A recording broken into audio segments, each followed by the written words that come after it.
I want to touch on subject lines. I got so much I don't want to touch on, but I want to touch on subject lines. What are some ways that you have tested and found that worked well with having great subject lines which create clicks and opens, I should say?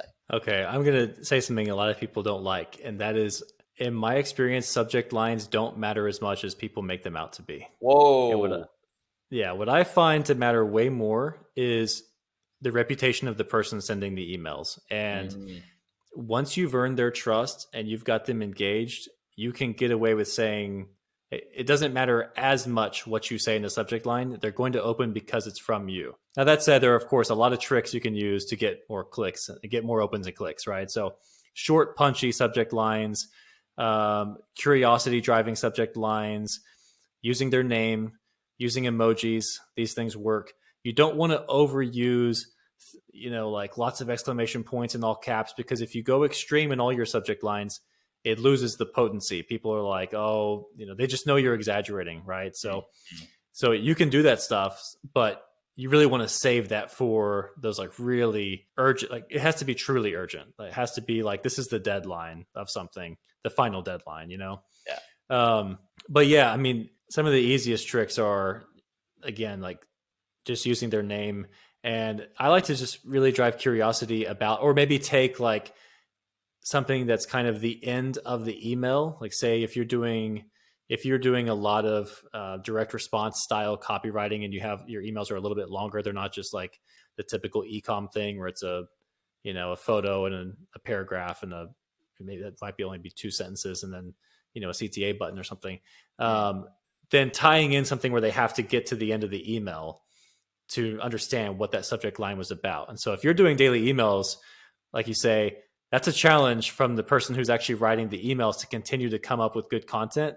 And so I find that the relationship between the sender and the recipient is a lot different. Like they know you personally at that point because you're talking to them every single day. So you can say funny stuff in your subject lines, or you can kind of hint at something that's towards the end of that email, and they're going to start to figure out that's your style. That's how you like to do things. And it makes it fun for them because it's kind of like a puzzle. It's like, what did he mean by that? And then they have to read the email to see the end of the story you told or something like that. I like that you said it's like a puzzle, because it's exactly the way I set them up. And I didn't realize that I set them up until I studied some more like hero's journey sort of things and stories and films and stuff like that.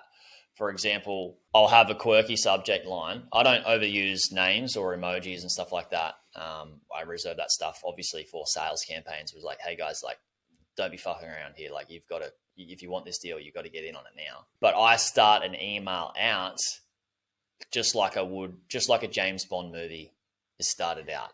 In the thick of it, somebody just got shot in the face and their tooth fell out, right?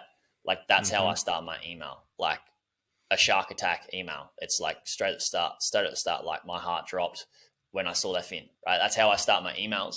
And then people have to go through the story, and in the story is the value. And at the end of the email, it's like, and this is the how. Like if you want to learn how to do this or in your business or buy a business, this is the how. So it's cool to hear you talk about it, because I do that without me understanding. Like I understand a fair bit of it, but you saying it like a puzzle, it's like really, really resonates. Now, daily emails. I don't do daily emails anymore. We do a fair few emails. I've slowed it down. But what's your take on how often people should be emailing? Because I've heard so many different strategies and opinions, and there's no right or wrong, of course. And I guess it's going to be dependent on the business. But what do you feel is a good way for people to find the sweet spot with their business in how many emails they send? There's a couple of ways you can kind of measure this sweet spot. And really it's at the most simple way is to just send as often as you can until your engagement metrics fall, until you fall below your desired open and click rates and all of that. What I find is that a lot of smaller businesses or businesses that have smaller lists, this is, I guess, one of the common problems. They tend to email too much. They're just getting a little bit ahead of themselves. They need to focus more on growing their list, and they're trying to do too much. And I get it, because you're just trying, like a lot of times you're just trying to get as much ROI as possible. And email is an amazing sales channel. And maybe you're not having traction with your ads or your content. So it's like you're just trying to, get everything you can out of it.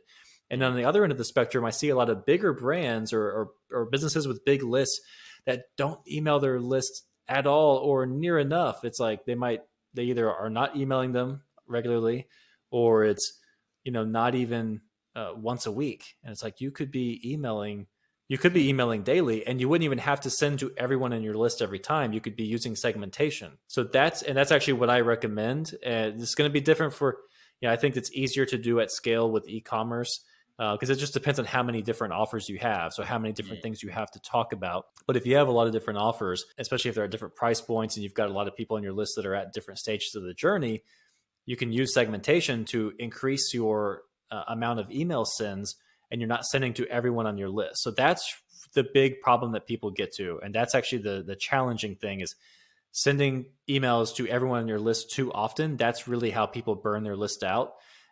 And I say that, but some people can pull off daily emails. It's just very difficult. I'm sure you saw whenever you were doing it that the challenge of continuing to come up with interesting, compelling content every single day is kind of a grind unless you just really love it. And, or unless you're selling something, like if you're selling, I feel like selling, digital marketing type of offers, those audiences are more receptive, especially if you tell a lot of personal stories and you're able to tie them into the thing that you're selling, and you can make it interesting. Or you can, use things that are happening in the news. If you sell anything related to, let's say, finance, right? Every single day there's new finance headlines. People cannot get enough. So if you're selling anything related to crypto or investing or, tax services, there's an unlimited amount of financial news coming out. So now you've got something to talk about every day. But not every business has that. So that's where it gets very challenging. And I would say if you can't keep them interesting and you notice your engagement metrics are falling, you should probably back off the frequency.